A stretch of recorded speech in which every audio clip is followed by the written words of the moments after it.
नमस्कार। शिक्षा की बात हर शनिवार के इस नए अंक में आप सभी का स्वागत है, अभिनंदन है।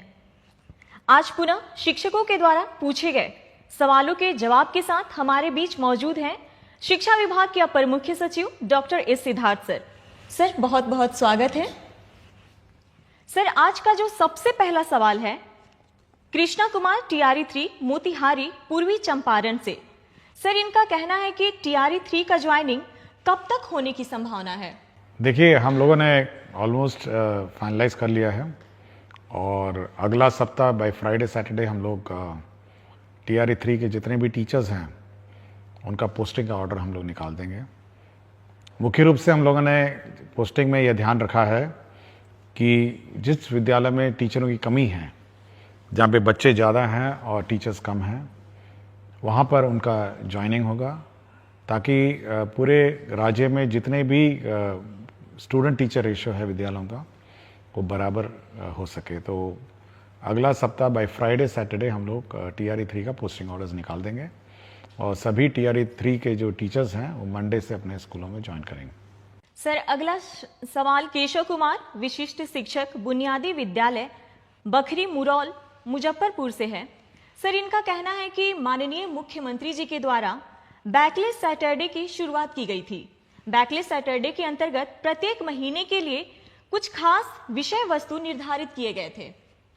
उस विषय वस्तु से संबंधित मार्गदर्शिका सभी विद्यालयों के पास उपलब्ध होना था, परंतु बैकलेस सैटरडे की मार्गदर्शिका आज तक किसी भी विद्यालयों में नहीं पहुंच पाई है, जिसके कारण विद्यालयों में शनिवार के दिन सुरक्षित शनिवार की गतिविधि के अतिरिक्त बैकलेस सैटरडे की किसी भी गतिविधि का क्रियान्वयन एवं अनुश्रवण नियमित रूप से नहीं हो पा रहा है। इसके बारे में आप कुछ कहना चाहेंगे सर? देखिए, बैकलेस सैटरडे 2000 इसका उद्घाटन हुआ था और उस वक्त गाइडलाइंस इशू हुई थी और वेबसाइट में, जो एससीईआरटी के वेबसाइट में इसकी कॉपी रखी गई थी। लेकिन इसके इतने साल बाद फिर हम लोग अब इसको फिर से इसका अपडेशन कर रहे हैं, क्योंकि सैटरडे में हम लोगों ने बैकलेस सैटरडे के अतिरिक्त बहुत सारे एक्टिविटीज़ और भी नए जोड़े हैं, जैसे स्किल ट्रेनिंग है और अन्य जो स्पोर्ट्स है और अन्य बहुत सारी गतिविधियां हैं जो हम लोगों ने सैटरडे में जो रेगुलर पढ़ाई के अतिरिक्त जो जो किए जाने हैं बच्चों को, वो सारे कार्य हम लोगों ने सैटरडे को रखे हैं। हम लोग उसको घंटावार भी उसको निर्धारित कर रहे हैं और अब बैकलेस सैटरडे का जो नया करिकुलम है वो अगले हम लोग कोशिश करेंगे कि अगले 10-15 दिनों में एक रिवाइज करिकुलम हम लोग इशू करेंगे और ये वेबसाइट में देखा जा सकता है और हम लोग पीडीएफ में भी इसको सर्कुलेट करेंगे। देखिए, प्रिंटिंग हम लोग यूजुअली नहीं करते हैं क्योंकि समय समय पे परिवर्तन करते रहते हैं। हम चाहते हैं कि ज़्यादा कागज़ का बर्बादी ना हो, इसलिए वेबसाइट पे इस गाइडलाइंस को आप देख सकते हैं। 10-15 दिन बाद इसको बैकलेस सैटरडे 2025 गाइडलाइंस के रूप में इसको निर्गत किया जाएगा। सर, एक धीरज कुमार शिक्षक यूएमएस सिलौट भभुआ से है। सर, विद्यालय में त्रैमासिक परीक्षा की शुरुआत के लिए आपका हृदय से आभार करते हैं। सर, इनका कहना है कि जिस तरह शिक्षकों के लिए टीचर ऑफ द मंथ की बेहतरीन शुरुआत आपकी पहल से हुई है, ठीक इसी तर्ज पर स्कूलों में बच्चों के मंथली टेस्ट के बाद आपके माध्यम से प्रत्येक माह 5 या 10 विद्यालय के प्रधानाध्यापक के साथ वीडियो कॉल या कॉन्फ्रेंस कर बच्चों को प्रोत्साहित किया जाए तो बच्चों को बहुत खुशी मिलेगी। प्रधानाध्यापक प्रशस्ति पत्र देते हुए स्कूल के नोटिस बोर्ड पर चयनित बच्चे का नाम प्रदर्शित करते हैं, इससे विद्यालयों का मनोबल बढ़ेगा। देखिए, हम लोग जो टीचर्स ऑफ द मंथ है वो हर महीने हम लोग इवैल्यूएशन करते हैं और हर महीने हम टीचर्स ऑफ द मंथ का हम लोग सर्टिफिकेट इशू करते हैं और हम लोग यह भी कोशिश कर रहे हैं कि टीचर ऑफ द मंथ के जो टीचर्स हैं उनके साथ वीडियो कॉलिंग करके, वीडियो कॉन्फ्रेंसिंग करके हम उनसे फीडबैक लेंगे। हम लोग ये व्यवस्था शुरू करने वाले हैं और जहाँ तक स्टूडेंट्स की बात है, हमारी ये उम्मीद है और आशा है कि जो स्टूडेंट्स हैं उनका जो परीक्षा का रिजल्ट है या परीक्षा में जो मार्क्स आता है और उनके जो स्कूल में उनका टर्नआउट है, यूनिफॉर्म है, डिसिप्लिन है, उसके आधार पर स्टूडेंट ऑफ द वीक वो अपने नोटिस बोर्ड में डिस्प्ले करें। ये हम लोग चाहते हैं और ये अच्छा सुझाव है। हम लोग इस संबंध में गाइडलाइन जारी करेंगे कि student of the week display करेंगे और उस बच्चे को मतलब उस सप्ताह के लिए बैच भी उपलब्ध कराएंगे स्टूडेंट ऑफ द वीक। और ये सुझाव के आधार पर हम लोग अब आगे की कार्रवाई करेंगे और मैं इनको धन्यवाद देता हूं कि स्टूडेंट के संबंध में इन्होंने जो सुझाव दिया। सर, अगला सवाल कुमारी निधि नया प्राथमिक विद्यालय सुहागी किशनगंज से हैं। इनका कहना है कि मेरे विद्यालय में बाउंड्री नहीं है, जिस कारण आवारा पशुओं का डर बना रहता है। सर, विद्यालयों में बाउंड्री बनाने के लिए विभाग कुछ सोच रहा है क्या? देखिए, हमने 2 दिन पहले गाइडलाइंस हम लोगों ने इशू की है, जिसमें सभी हेडमास्टर से हम लोगों ने मांगा है कि आपको विद्यालय में क्या चाहिए। उसमें हम लोगों ने बाउंड्री की लंबाई कितनी टूटी हुई है, कितना ऊंचा करना है और कितना बाउंड्री बनाना है, यह भी मांगा है। और हम लोग मई महीने में इस पूरे राज्य में जितने भी स्कूल्स हैं उनके बाउंड्री का सैंक्शन कर देंगे, उसके एडिशनल क्लासरूम का सैंक्शन कर देंगे, टॉयलेट्स का कर देंगे और इसके लेबॉर्ट्रीज, लाइब्रेरी जो भी बिल्डिंग है वो सब कर देंगे। और साथ ही साथ हम लोग ने फर्नीचर का शॉर्टेज है उसको भी हम लोग पूरा कर देंगे। तो ये सारा सैंक्शनिंग जो है, जो सैंक्शनिंग जो स्वीकृति है, वो हम लोगों ने टारगेट किया मई फर्स्ट वीक में। उसके बाद इसकी आपूर्ति की प्रक्रिया जून, जुलाई, अगस्त तक ये हम लोग का लक्ष्य है कि जुलाई से पहले ही कम से कम सारी चीज़ें बन जाए। सर, एक आशीष कुमार गौतम जी हैं, विद्यालय अध्यापक उच्च माध्यमिक विद्यालय माधोपुर मनेर पटना से। सर, ये कहते हैं कि बिहार बोर्ड 10वीं और 12वीं का परिणाम देश भर में सबसे पहले जारी कर एक कीर्तिमान बनाता है, लेकिन 10वीं के रिजल्ट के 1 महीने बाद 11वीं में प्रवेश प्रक्रिया शुरू किया जाता है, जो लगभग जुलाई तक चलता है, जिस कारण बच्चे काफी समय विद्यालय से दूर रहते हैं। सर, जिस तरीके से शिक्षा विभाग कक्षा 1 के लिए नामांकन अभियान चलाती है, क्या उस तरीके की कोई ऐसी व्यवस्था हो सकती है जिससे मार्च में परिणाम प्रकाशित होने के तुरंत बाद 11वीं के प्रवेश प्रक्रिया शुरू कर अप्रैल द्वितीय सप्ताह से कक्षा आरंभ किया जा सके तथा पूरी प्रवेश प्रक्रिया अप्रैल अंत तक समाप्त किया जा सके? देखिए, हम लोगों ने अभी हम लोग ने डायरेक्टर सेकेंडरी को यह निर्देश दिया है कि वे गाइडलाइंस निकालेंगे और जितने भी 10th पास हैं वो प्रोविजनली एडमिट हो जाएंगे 11th क्लास में उनके अपने पंचायत में, क्योंकि हर पंचायत में अब हाई स्कूल है।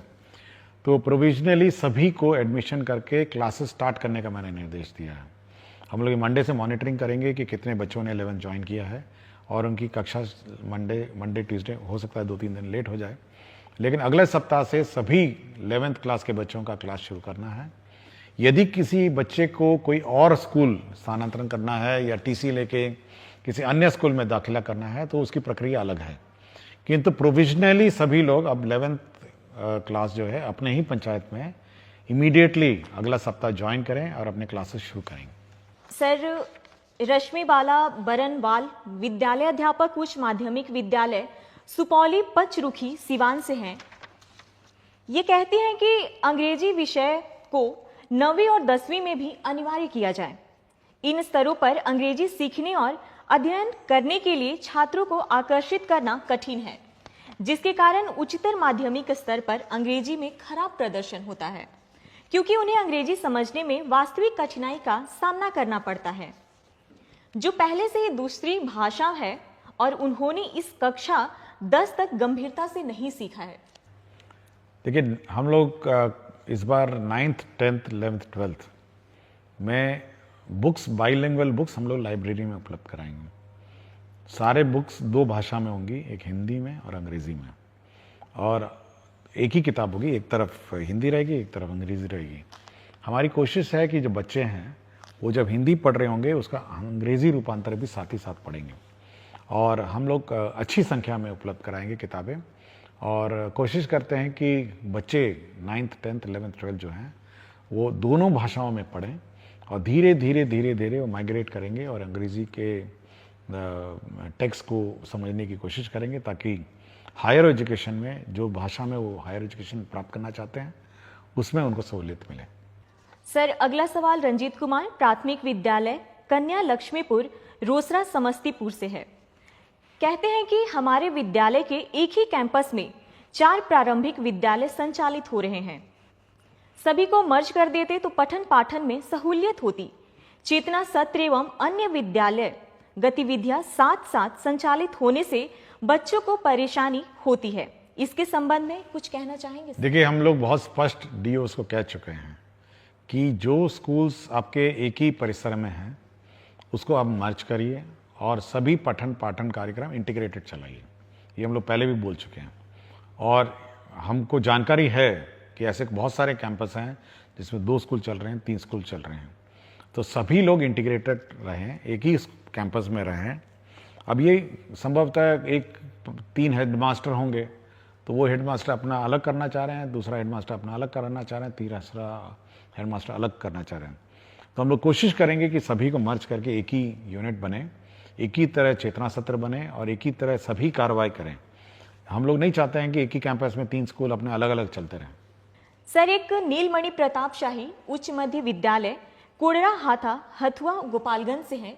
ये कहते हैं कि ई लॉट्स शिक्षकों और अभिभावकों के लिए एक ई लाइब्रेरी है जिसमें कक्षा 1 से 12 तक के सभी पाठ्य पुस्तक उपलब्ध हैं, परंतु वर्तमान समय में यह प्ले स्टोर में उपलब्ध नहीं है। क्या इसे दोबारा हम शिक्षकों के लिए उपलब्ध करवाया जा सकता है? देखिए, इसको हम लोग रिवाइज कर रहे हैं और नेक्स्ट वीक से ये ऑन हो जाएगा। मुझे जानकारी देने के लिए मैं इनको धन्यवाद देता हूँ। मैंने जस्ट रिव्यू किया था, जब प्रश्न आया था मैंने इसकी समीक्षा की थी और अब हम लोग पूर्ण रूप से इसको SCRT जो हमारा रिसोर्स सेंटर है उसको मैंने जवाब दे दी है और अगला सप्ताह से ये रिवाइज्ड कंटेंट पोस्ट करेंगे और अगला सप्ताह से ये लोग आप लोग इस वेबसाइट को देख पाएंगे जहाँ पर ई कंटेंट आप प्राप्त कर सकेंगे। सर, अगला सवाल शम्स आलम मध्य विद्यालय बैजा बिघा कुटुंबा औरंगाबाद बिहार से है। कहते हैं SCS सिद्धार्थ सर को मेरा प्रेम भरा नमस्कार। महाशय, शिक्षा की बात हर शनिवार कार्यक्रम आयोजित होने से काफी ज्यादा शिक्षक एवं छात्र लाभान्वित हो रहे हैं। सर, मेरा एक प्रश्न है कि शिक्षा विभाग मुफ्त पुस्तक वितरण करवा रही है। ये बहुत अच्छी पहल है, परंतु पुस्तक का जो पन्ना होता है वह छोटे बच्चे बहुत आसानी से फाड़ देते हैं। तो क्या शिक्षा विभाग प्राथमिक विद्यालय के बच्चों के लिए प्लास्टिक कोडेड पुस्तक वितरण करवा सकती है? इससे पूरे सत्र बच्चे के पास पुस्तक रह सकता है। देखिए, प्लास्टिक से तो दूर ही रहें और प्लास्टिक कोटेड किताबें पर्यावरण के लिए ठीक नहीं हैं और यह भी सीख है, बच्चों को सिखाना ज़रूरी है कि किताब नहीं फाड़ें। यह भी एक सीख है जो बच्चों को दी जानी चाहिए। बच्चे संभाल के अपनी किताबें रखें, सरकार बड़ी मुश्किल से प्रिंट करके देती है। तो धीरे धीरे बच्चे सीख लेंगे। जब फाड़ेगा तो उसको लगेगा कि नहीं, अगली बार नहीं फाड़ना चाहिए। तो यह भी एक सीख ही समझिए। तो प्लास्टिक कोटेड किताबें, मेरा विचार है कि एक तो महंगी बहुत हैं, पेपर भी बहुत महंगा है और पर्यावरण के दृष्टिकोण से और एनवायरनमेंट दृष्टिकोण से प्लास्टिक कोटेड किताबों से थोड़ा हम लोग को बचना चाहिए। हम लोग एनवायरनमेंट फ्रेंडली और एनवायरनमेंट कंपैटिबल किताबें देते हैं। धीरे धीरे सीख जाएंगे। मतलब कम से कम किताब तक आकर उसको अध्ययन करना या उसके साथ उसको फाड़ना, ये सब लर्निंग प्रोसेस की एक प्रक्रिया है और मैं सोचता हूँ कि बच्चे को जिसमें खुशी है वही करे। सर, आखिरी सवाल अभिषेक कुमार पांडे उच्च मध्य विद्यालय दर्शन गोविंदपुर नवादा से है। ये कहते हैं कि महोदय, मुझे आपका कार्यक्रम बहुत अच्छा लगता है कि आप हर शनिवार को आप शिक्षकों से जुड़ी समस्याओं का समाधान करते हैं, जो काफी सराहनीय है। मेरा आज का प्रश्न है कि जो शिक्षक शिक्षिका BPSC से ज्वाइन किए हैं, क्या उनको भी मेडिकल व मातृत्व राशि दे होगा? अगर नहीं होगा तो उनके लिए अपने बच्चों का पालन पोषण करना मुश्किल होगा। विभाग इसके बारे में क्या सोचती है? देखिए, विभाग ने बहुत स्पष्ट किया कि मेडिकल लीव जो किसी को मेडिकल लीव है उसको दे है और दूसरा है कि जो मैटरनिटी लीव है, जो मैटरनिटी लीव स्टैंडर्ड है, ये दोनों दे हैं। तो मैं बहुत बार मुझे शिकायत भी आती है, लोग मुझे कॉल करके पूछते भी हैं, कुछ लोग अपना फ़ोटो भी भेज देते हैं कि देखिए हम बीमार पड़े हैं अस्पताल में, कोई छुट्टी नहीं मिली है। तो मैं बहुत स्पष्ट किया सबको कि भाई मेडिकल लीव जब आप विद्यालय अटेंड नहीं करते हैं मेडिकल लीव आपके एलिजिबल है, और मैटरनिटी लीव जो मैटरनिटी लीव है वो भी एलिजिबल है। इस संबंध में स्पष्ट गाइडलाइंस हम लोग निकाल देंगे, तो ये दोनों गाइडलाइन मिल जाएंगे। और मेरा विचार है जो हेडमास्टर हैं इस संबंध में थोड़ा ध्यान दें और सेंसिटिव हो, महिला टीचर विशेषकर जिनको मैटरनिटी लीव की आवश्यकता है, तो चाहे कितनी भी छोटी सेवा हो ये उनको देनी होगी। बहुत